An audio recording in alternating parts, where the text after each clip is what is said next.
Hello, welcome back to section 4.7, where we are dealing with repeated eigenvalues. Today we're going to talk case 2 with the defective matrix. So we're going to do this through an example here and prove a little bit about the property that we use to solve when we have a defective matrix. So I gave us the characteristic equation here when we go ahead and find the determinant and then, factor to solve is we get lambda minus 2 squared. So we get a repeated eigenvalue, lambda equals 2. So let's go ahead and figure out, we'll call lambda sub 1, 2. And when we do our A matrix times our lambda identity matrix, what we get here is the matrix -3, 3, -3, 3. So we use this A minus lambda identity matrix, and I'm going to go ahead and augment it here with the zeros. And we need to solve this in order to find our x1 and x2. Now, when we go to do some row operations here and reduce this a little bit, what we get is that the first row is going to match with the second row. So by reducing this a little bit here, that second row becomes kind of useless. So with the first row, we do have the fact that negative x sub 1 plus x sub 2 is equal to 0, which means x sub 2 should equal x sub 1. And if this is the case, then that means whatever we make x sub 1, x sub 2 will be the same unless we use 0, which we can't use 0 because we don't want the 0 matrix here. And so x sub 1 has to look like this, matching. Now, anything else, any other eigenvectors that we tried to create with a lambda value of 2 would be multiples of this. So any other eigenvectors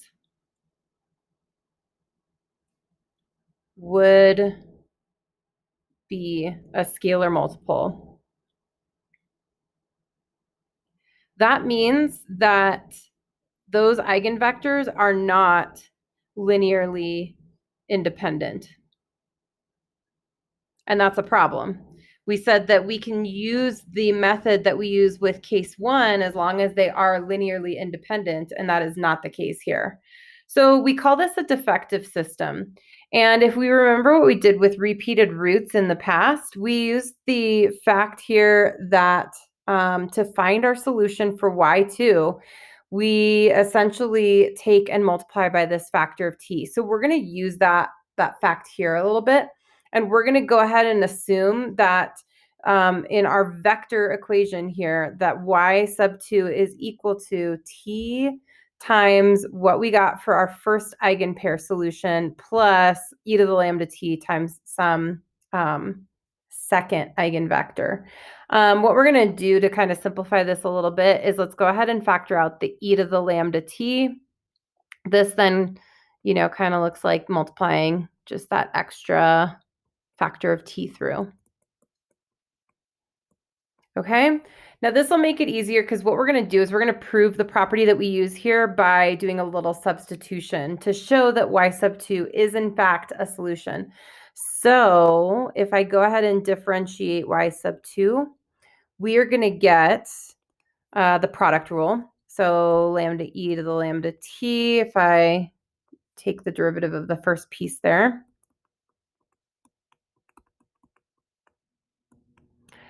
plus e to the lambda t, and then I'll go ahead and differentiate the inside. So we just would get x1. All right. So what we're going to do is we are going to go ahead and take all of this, and like I said, we are going to substitute this back into our differential equation or our system of differential equations here, which looks like y prime is equal to a times y. Okay, that's, and I'll go ahead and keep that in blue here just so we can see that. So lambda e to the lambda t. I won't read the rest of this out. You can just copy down or watch me do this.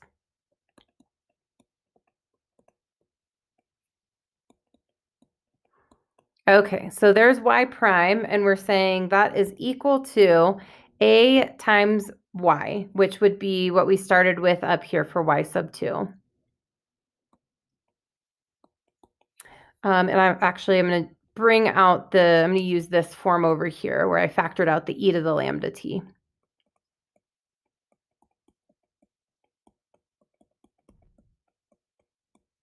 Okay. So we have this, and what we're going to do is we're going to go ahead and we're going to subtract this term from both sides because we notice that we have like terms. It's kind of hard to see here, but we do have some like terms. So we are going to factor the e to the lambda t out of it. And what we're going to do is we are going to subtract this away from the left-hand side of the equation here. So, oh, and actually, let me take that back and rephrase. We're going to move all of this stuff to the same side of the equation. That's my fault. We have some like terms, yes, that we can combine, but basically they all have that common factor of e to the lambda t. So we're going to just subtract this whole side and set equal to 0.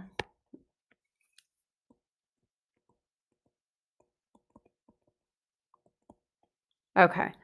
So if we kind of do all of that together, factoring out that e to the lambda t, let me go ahead and do that. So I factor out an e to the lambda t, and the positive term on this side would be a times all of that quantity.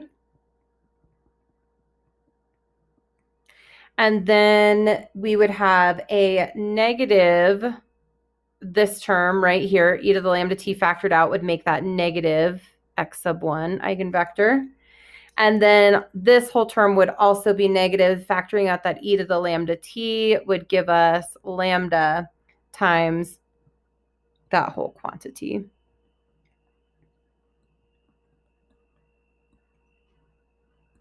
All right, so now it's set equal to 0.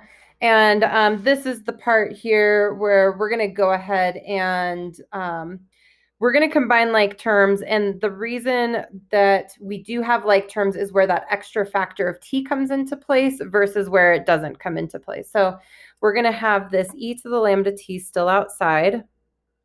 And what we're going to get inside is our terms with that extra factor of t, which was an a times x sub 1 minus lambda x sub 1. If we see that we had essentially this term and this term here with the a and the lambda distributed to them. And then our other like terms would be all of our just constant terms here multiplied by our eigenvectors. So that's going to consist of a times x sub 2, a negative x sub 1 minus lambda x sub 2. Okay. Now, basically what's going to happen here is that this part of it must equal 0 since a times x sub 1 is equal to lambda times x sub 1. So that has to be equal to 0 for that term right there.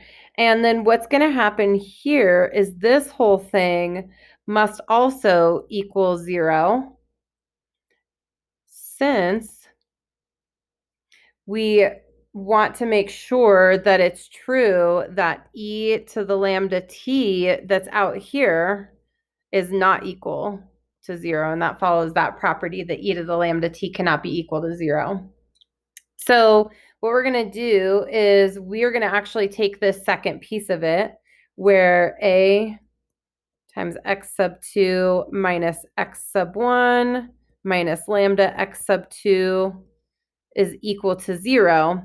And what this gives us is if we move this x sub 1 eigenvector to the other side, we would have a minus lambda times x sub 2 as my common terms there, and then we would have a positive x sub 1 eigenvector on the other side.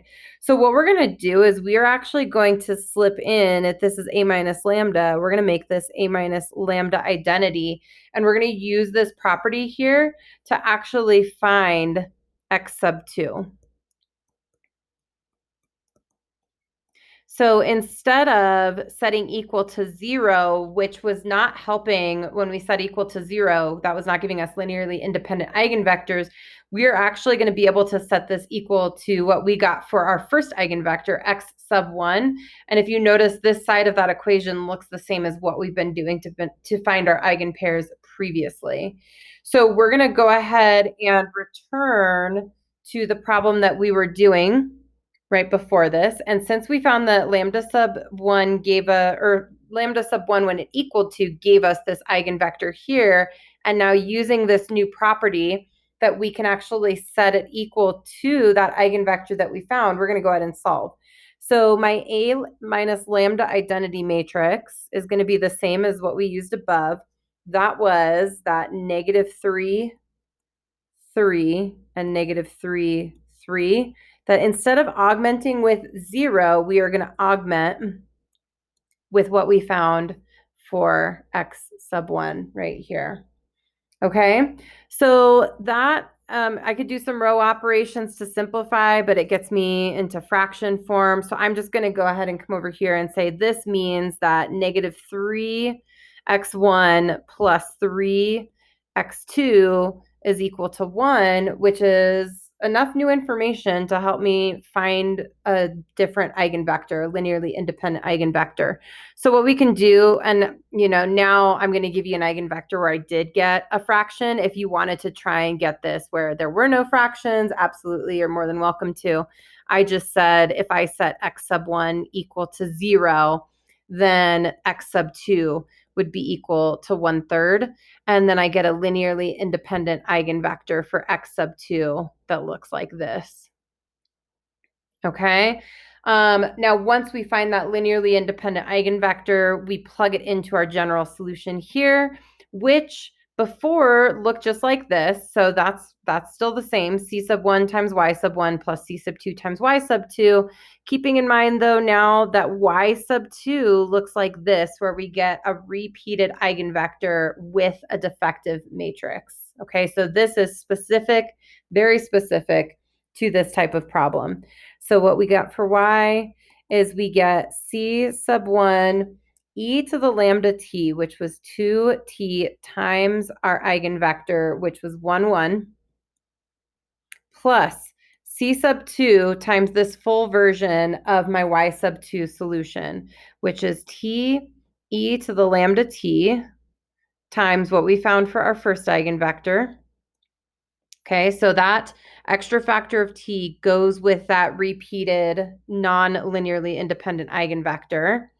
And then plus e to the lambda t times our second eigenvector that we found using that method. So there's my full general solution. And again, we would probably write this out in matrix form, just so that way it, is a little bit nicer and not just this long system here. So what that would look like is e to the 2t plus, this gives me te to the 2t plus 0. So this first equation would look like this. And then my second equation, I would get e to the 2t. Here, I would get a te to the 2t plus 1/3 e to the 2t. And I mean, you could factor, simplify, do some stuff with those, but essentially that would get multiplied by our C matrix with C sub 1, C sub 2. Okay, in the next video, we'll do another example of this just to make sure it's solidified for you.